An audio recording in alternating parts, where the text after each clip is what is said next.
When it comes to life on Earth and human history, scientists and historians have some of the answers, but not all of them.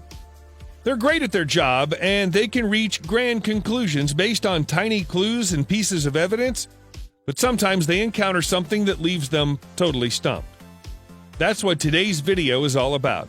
These are the strange and wonderful places all over the world that are amazing to see, but impossible to understand, even for scientists.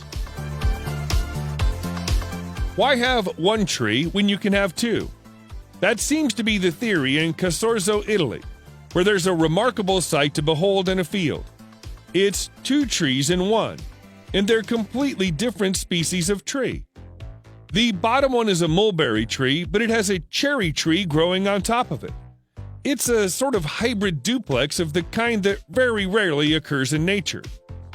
While smaller trees do occasionally grow on top of larger ones, it's very unusual to see two fully grown trees cohabiting and thriving like this. Usually, one of the tree's good health will come at the expense of the other, and it's usually the tree on top that suffers. As the beautiful white flowers on the cherry tree demonstrate, that isn't the case here. Unsurprisingly, the strange tree has become a tourist attraction for the area, although it's had to be fenced off for its own protection so that people don't get too close. Climbing it is illegal. Mystery surrounds the origins of the Hedenter in Austria. It's believed to have been built during the reign of the Roman Emperor Constantius II, who ruled between the years of 351 and 361, but that's little more than a best guess. The ancient Romans sometimes built structures like this to mark the site of significant military victories. That would make a degree of sense, because the ancient city of Carnuntum once existed in this spot and played host to around 50,000 people surrounded by a walled fortress. The settlement is long gone, but the one remaining arch of this building remains. For several centuries, it was misunderstood as the gateway to the old city. As so little of its true history is known, plenty of myths and legends have grown up around the Hedenter. It's become a popular gathering spot for pagans who refer to it as Heaven's Gate for reasons unknown. If it really was a Roman tetrapylon, it would probably have a statue of either an emperor or a god in the middle of it. But there's no sign of it today. There's a clue in the name of Envatinit Island in Kenya that tells you a lot about how the Kenyans feel about it. The name of the strange-looking island, which is on Lake Turkana, translates as no return. That ties in with the myths and legends that surround the place, which suggest that nobody who enters it will ever return. In 1935, English explorer Vivian Fush decided to test that theory by visiting it with colleagues Bill Dayson and Martin Shelfels on a research mission. But when they failed to return, it only served to reinforce the legends. While some conspiracy theorists claim that the island contains an alien base full of extraterrestrial beings who will abduct anybody who gets too close, the Kenyan belief is that those who descend into the enormous crater at the island's center will be struck by lightning and obliterated. Photographs taken by planes that have flown over the crater show what appear to be the remains of ancient huts at its center, but nobody's been brave enough to go and inspect it with their own eyes for a very long time. Perhaps that's for the best. There are many ancient and wonderful temples in Syria, most of which have their own fascinating story to tell, but the fascination with the Temple of Ain Dara is especially strong. That's mostly because of the huge human foot imprints that appear at the entrance to the temple. They've been there for at least as long as the temple has, which is at least 3,300 years. And there's disagreement about how they got there. Scientists and archaeologists say that they were carved by the same people who built the temple and are intended to represent the procession of the gods into the temple's inner chambers. But many local legends say that the temple itself was visited by a great god with clawed feet who left the imprints himself. Yet another school of thought says that the people who built the temple were giants and they left the footprints behind. There are many tales of giant humans living in this part of the world during ancient times, and the footprints are the first thing that the people who believe these stories point to as evidence. Sadly, the temple was badly damaged after being hit by a Turkish air raid in 2018, but the footprints survived. Most people who visit Egypt also visit the Great Pyramid of Giza, which is a spectacular sight to see. But if a few more of them could be persuaded to drive a further 20 minutes to Abu Ghraib, it wouldn't be such a little-known secret. The old city contains a structure that is, or at least was, a sun temple and was dedicated to the great god Ra. It was built somewhere around 2,400 years ago and used to have a stepped pyramid of its own. From ancient Egyptian historical records, we know that there were once 6 sun temples at Abu Ghraib, but only 2 remain today. They're ruins today, as the colossal stone obelisk that once marked the westernmost point of Abu Ghraib, the massive red granite blocks that are scattered across the area, are a puzzle for archaeologists.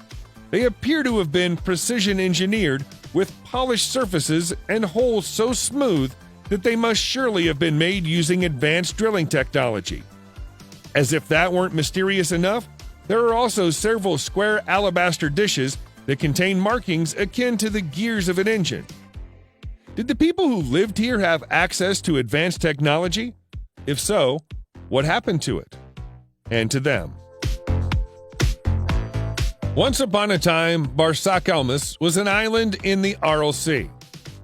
These days, the water level is a little lower than it was in ancient times, and it's now a plateau in Kizilorda, Kazakhstan.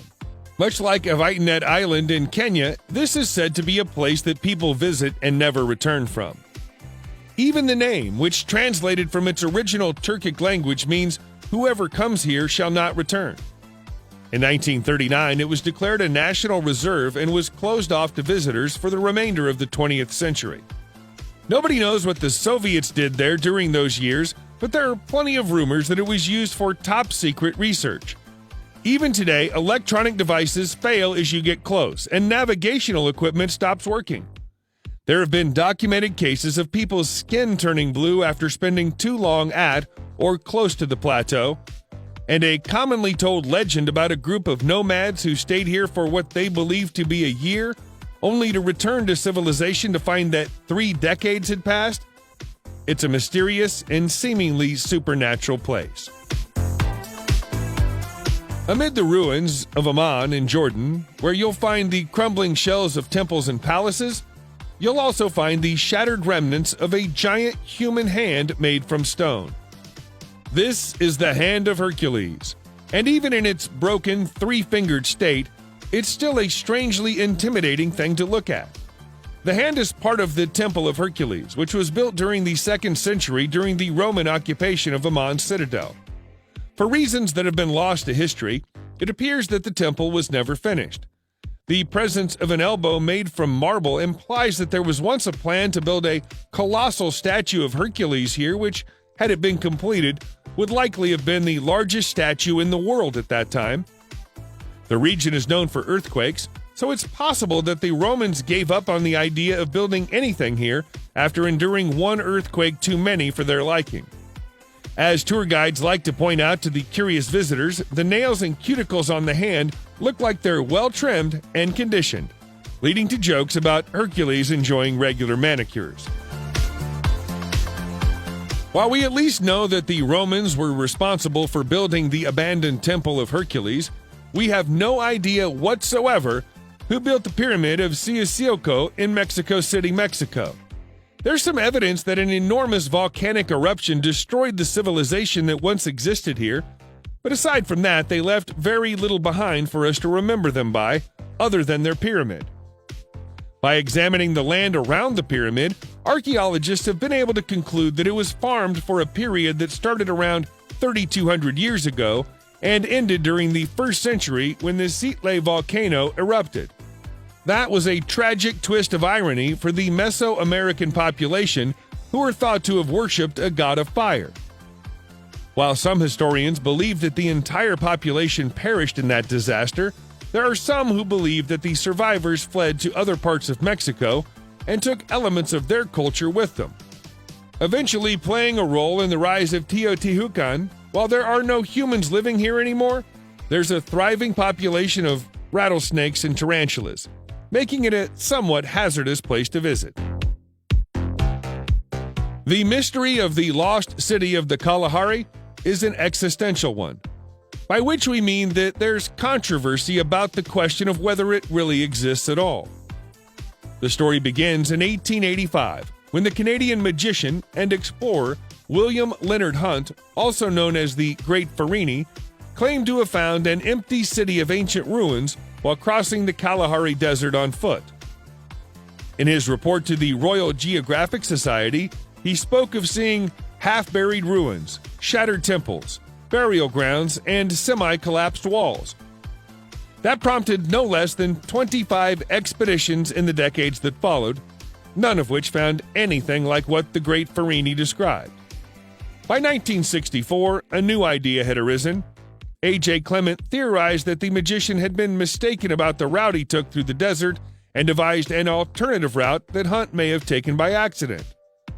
By following it, he found a series of colossal stone monoliths made of dolerite, a material that, as it erodes, can begin to resemble straight, square blocks that resemble walls. Clement concluded that what Hunt actually saw was nothing more than a natural rock formation dating back 180 million years. But his explanation didn't satisfy everybody. There are still people searching for the lost city of the Kalahari to this day. The Nazis built a lot of strange structures all over Europe over the course of the Second World War, and not all of them are understood. In the absence of solid information, many wild and wondrous theories have sprung up, such as those that surround the concrete rings they built on the coast of the Barents Sea. The fact that the Soviet military took ownership of them after the war and refused to let anyone else get close for several decades did little to dispel the most extreme of those theories. To some, the Soviet interest in the site confirmed that these were places that the Germans conducted tests on anti-gravity devices and weapons of mass destruction. There's been some speculation that this is the place that the Nazis worked on a top-secret project known as Die Glocke, or the Bell. Other than knowing its shape, nobody truly knows what Die Glocke was supposed to do, aside from the fact that it was a fearsomely powerful weapon. It's perhaps more likely that these were concrete bases upon which rotating artillery pieces were mounted. But that's far less fun to believe. There are people who live in the town of Swinton in North Yorkshire, England, who believe that there's an ancient temple in their neighborhood. Looking at Swinton Druid's Temple, it's not hard to understand why. It certainly has the appearance of something ancient, and the words Druid Temple ought to give a clue to its function. In reality, however, it was built a mere 2 centuries ago by an extremely eccentric landowner, William Danby, who lived in Swinton during the 1820s, was a wealthy and generous man who was concerned about rising unemployment in his hometown. To help solve the problem, he paid dozens of locals to build the temple for him as an effigy to Stonehenge. Once that was done, he offered a huge financial reward to anyone capable of living as a hermit in the middle of it for 7 years. Someone managed to stay for 4.5 years, but nobody managed all 7, and William's reward was never claimed. Even though it's not really an ancient temple, it's still visited by New Age pagans and Druids every summer solstice. Gungy in Groton, Connecticut, USA, is the type of place that gives archaeologists and historians a headache. The settlement has been used and reused by a variety of settlers for at least 1,400 years, all of whom left their own mark on the landscape. There are stone chambers, stone rings, etching on the walls that don't correspond to any known language, and Native American artifacts. There are so many traces of human occupation in Gungy, it's impossible to say where one era of its use ended and the other began, or even who was the first there. One popular theory is that it was built in the 6th century by Celtic Christian monks who'd run away from Ireland to escape Viking raids, but that would rewrite the accepted history of pre-Columbian America and also disregards several pieces of evidence that suggest the site is far older. Occasional spikes in electromagnetic activity have been detected at Gungy, which scientists put down to the composition of magnetite, granite, and quartz rocks. But conspiracy theorists buy into the idea that it's either an alien base or an energy vortex. One lithic stone tool found buried here is at least 3,500 years old, which blows a hole in the Celtic monk theory. We don't know whether it was built in stages or all at once, and frustratingly, we probably never will. Subscribe to the channel and turn on notifications, and you will be the first to know when a new video comes out. Thank you for watching, and see you in the next video.